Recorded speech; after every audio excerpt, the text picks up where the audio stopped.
Hi guys, welcome to my YouTube channel. Try it with me.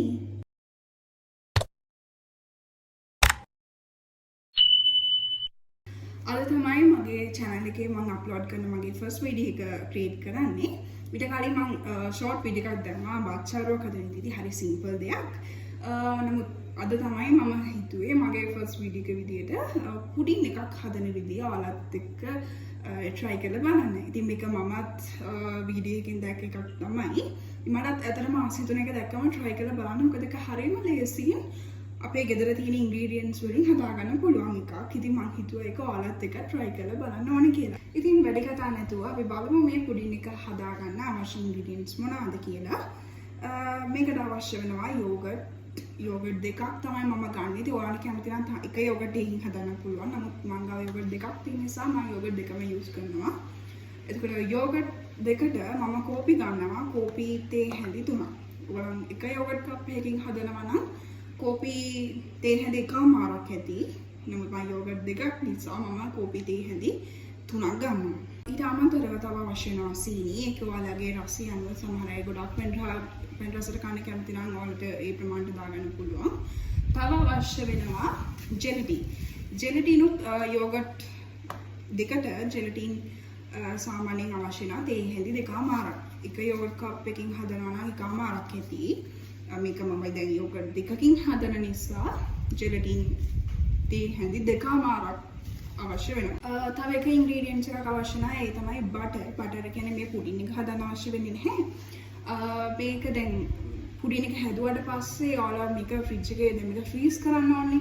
ඒතකොට ඒ freeze කරන්න ගන්න ball එකට අපි මේ බෝල් එක වටේ බටර් ගාලා තමයි මේ පුඩින් එක දාන්නේ. ඒතකොට ඒ දාලා තමයි මේක ෆ්‍රීස් වෙන්න තියන්නේ. හැබැයි මේක ආරම් කියන හදන්න ගන්න බෝල් එකට නෙමෙයි. ඔයාලා මේක ෆ්‍රීස් වෙන්න තියන වෙන බෝල් එකක් ගන්න. ඒ බෝල් එකට තමයි බටර්ම අවශ්‍ය නැහැ. බටර් හරි තෙල් හරි ඔයාලා ගාලා එක වෙනම සයිඩ් කරලා තියන්න. හරි එහෙනම් අපි අපේ පුඩින් එක හදලා බලමු. මේකට මුලින්ම හදාගන්න අපිට අවශ්‍ය වෙනවා hot water. මම මේක දැන් බෝල් එකට දාලා තියෙන්නේ මිලිලීටර් 700ක් තමයි දාලා තියෙන්නේ. හැබැයි ඔයාලා එක යෝගට් කප් එකකින් හදනවා නම් උණු වතුර මිලිලීටර් 500ක් හොඳටම ඇති. නමුත් මම යෝගට් කප් දෙක නිසා තමයි මම උණු වතුර මිලිලීටර් 700ක් ගත්තේ. ඊට පස්සේ මම මේ උණු වතුර මිලිලීටර් 700ට අර මම කිය කෝපි තේ හැඳි 3ක් දාගන්නවා. හරි දැන් මම මේකේ කෝපි ටික හොඳට උණු වතුරේ දිය කරගත්තා. ඊට පස්සේ මම මේකට දානවා ජෙලටින් යෝගට් කප් දෙකට ජෙලටින් තේ හැඳි දෙකමාරක්.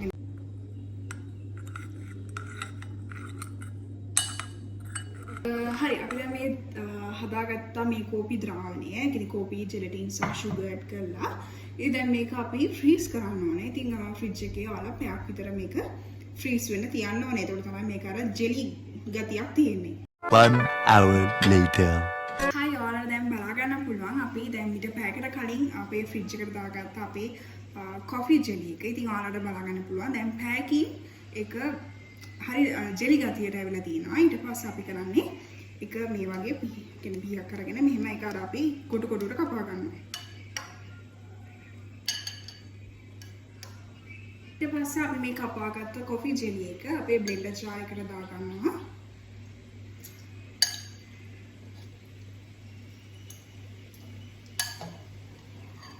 ඊට පස්සේ අපි මේ ජෙලි එකට මේ යෝගට් මම කියන්නේ අපි මේක හදාගන්න යෝගට් දෙකක් ඕනේ කියලා. ඒ යෝගට් දෙකත් අපි බ්ලෙන්ඩර් ජාර් එකට දාගන්නවා.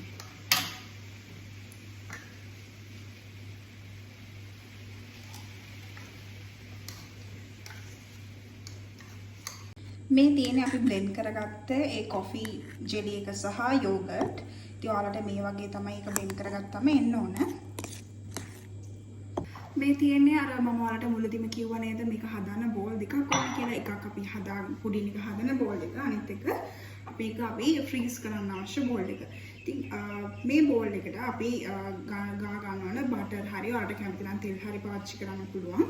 ඉතින් බටර් හරි තෙල් හරි මේ බෝල් එක වටේම අපි ඇතුළට ගා ගන්න ඕන.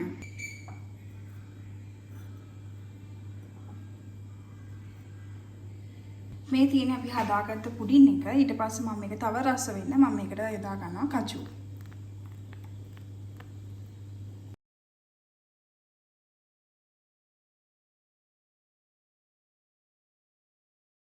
මේ තියෙන්නේ මම ආට මුලදී කිව්වේ මේකට රසදාරයක ඩෙකොරේට් කරගන්න චොක්ලට් අවශ්‍යයි කියලා. මේ තියෙන්නේ මම ග්‍රේට් කරගත්ත චොක්ලට්. ඉතින් මම මේ චොක්ලට් කුඩු ටික මේ පුඩින් එක උඩට ලස්සනට ඇඩ් කරගන්නවා. මේ තියෙන්නේ මම හදාගත්ත coffee plus yogurt පුඩින් එක. ඉතින් ඔයාලට පේනවා දැන් ඒකට මම කජු චොක්ලට් ඇඩ් කරලා ඒක ලස්සනට ඩෙකොරේට් කරලා තියෙනවා. ඉතින් දැන් මේක මෙහෙම කන්න බෑ. මේක ආයෙ තව පැයක් අපි ෆ්‍රීස් කරගන්න ඕන. ඉතින් අපි තව පැයකින් මේක ෆ්‍රීස් වෙන්න තියලා බලමු. A few moments later. මේ තියෙන්නේ අපි හදාගත්ත අපේ coffee yogurt පුඩින් එක. ඉතින් ඔයාලට බලා ගන්න පුළුවන් සාමාන්‍ය පුඩින් එකක් වගේම මේක හරිය soft ගතියට තියෙනවා. අපි එහෙනම් දැන් මේක පුඩින් එක අපි කපලා බලමු මේක කොහොමද සහ මේකේ රසය කොහොමද කියලා අපි බලමු.